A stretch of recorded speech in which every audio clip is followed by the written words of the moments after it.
Our boy Bernard Sanders is out there saying based things as per usual. This time he's calling for a 32-hour work week. So listen, I don't know if he said this specifically, but a lot of these 4-day work week pilot programs are 30 hours, 32 hours. So is Bernard calling for a 4-day work week? I mean, maybe that would be based. So here's this article is in Jacobin and is written by friend of the show, Ben Burgess. Everybody go check out his YouTube channel and his various articles. Bernie Sanders is calling for reduction in the work week to 32 hours at full-time pay. He's absolutely right. Gains in productivity should serve the working class. Earlier this month, Bernie Sanders renewed his longstanding call to reduce the work week to 32 hours. He pointed out that there have been huge advances in technology and productivity in the 8 decades and change since the Fair Labor Standards Act capped the work week at 40 hours. So here are his exact words. In 1940, the Fair Labor Standards Act reduced the work week to 40 hours. Today, as a result of huge advances in technology and productivity, now is the time to lower the work week to 32 hours with no loss in pay. Workers must benefit from advanced technology, not just the 1%.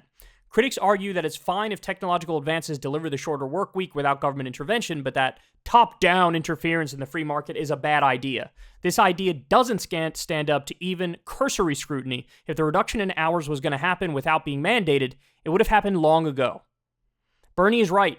If we want increased productivity to benefit the working class, we need to take political action to make that happen.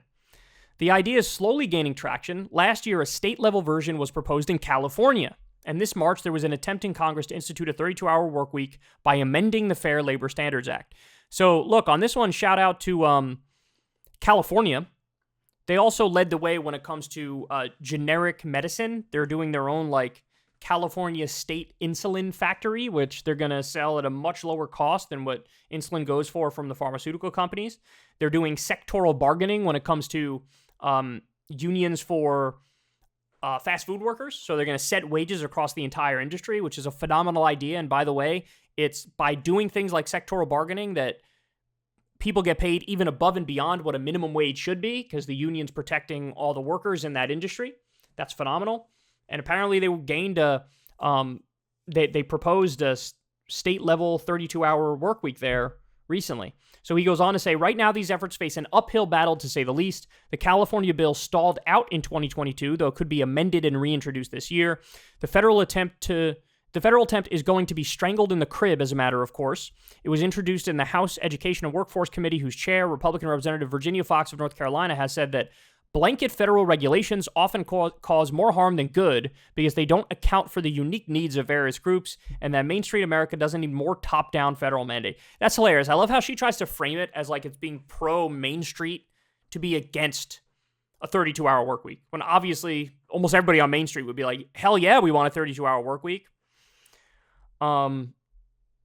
He continues, all of this top-down mandates talk, all this talk of top-down mandates makes me wonder what Fox or Shackelford would think about bottom-up mandates imposed by strong labor unions. I suspect neither of them would support the PRO Act or similar efforts to create a more favorable legal environment for organizing unions. That's such a great point.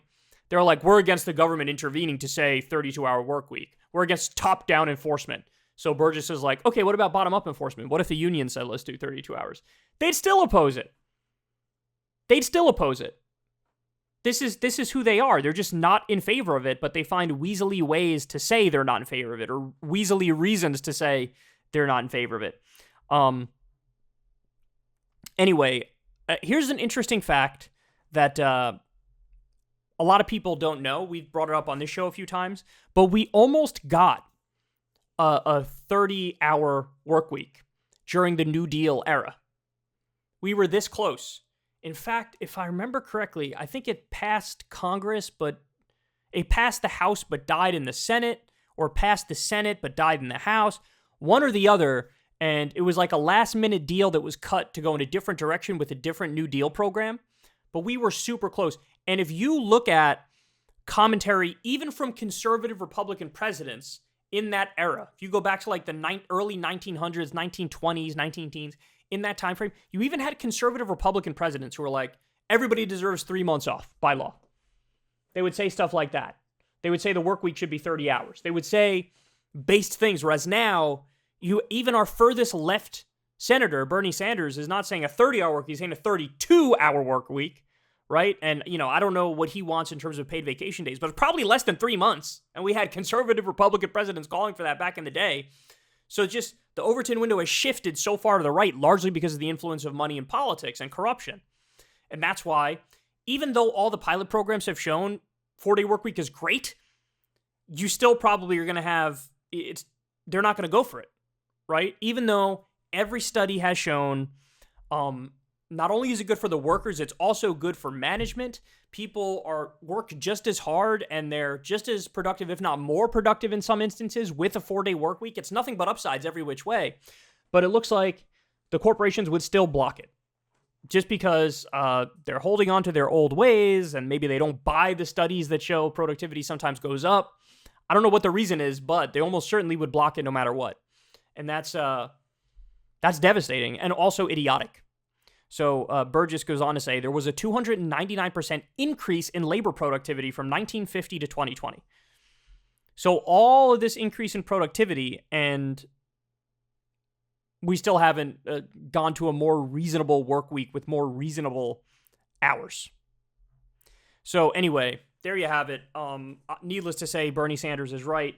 This revolution is coming in terms of the public perception of a 4-day work week.